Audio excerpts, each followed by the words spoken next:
Genocide is a word that has serious and specific connotations and allegations. It's defined by the intent to destroy, in whole or in part, a national, ethnic, racial, or religious group. So you, just to clarify here, you believe the Israeli military, the Israeli government are actively trying, they intend to destroy the Palestinian people, and not that what's happening is horrible, but it's happening because Israel is going after the terrorists of Hamas who attacked them on October 7th, and Hamas embeds within the civilian population? Well, Jake, you're absolutely right. This word is extremely serious. It's one that's taken with extraordinary gravity. And to me, the threshold of intent is a high one. It is a serious one and is not one that is made lightly. However, when we look at the precipice of what is happening with a forced famine of 1.1 million Gazans, where multiple governments, NGOs, and even officials within the United States State Department have stated themselves plainly that the Israeli government and leaders in the Israeli government are intentionally denying, blocking, and slow-walking this aid and are precipitating a mass famine. I believe we have crossed the threshold of intent. It is horrific. I think it is extremely clear and it is extremely important that all people understand the difference between people and their governments, Israelis and the Israeli government, Palestinians from Hamas.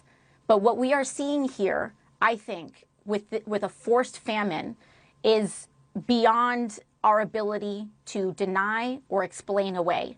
There is no targeting of Hamas in precipitating a mass famine of 1 million people, half of whom are children. So I asked Israeli officials about your speech, and they say, we are allowing hundreds of aid trucks into Gaza every single day. They're trying to increase those numbers. They have to inspect the cargo to make sure no weapons are getting in, weapons that would be used by Hamas against the people of Israel. They also, Israeli officials also argue, this war could end tomorrow if Hamas freed the hostages and laid down the arms. Do you disagree?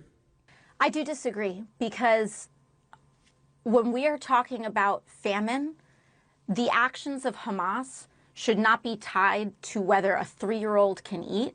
The actions of Hamas do not justify forcing thousands, hundreds of thousands of people to eat grass as their bodies consume themselves.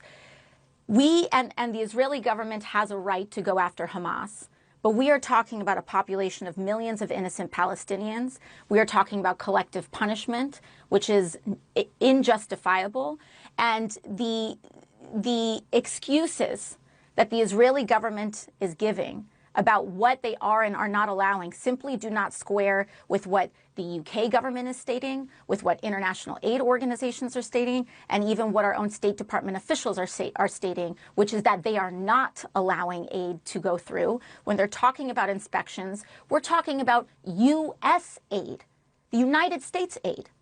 And so I think that if we are to operate as allies, then we must operate in good faith to uphold the principles of democracy, which includes respect for human rights, and also proving the value of our democracy, which is that we are different than authoritarian and we are different from other types of regimes with no regard for innocent people.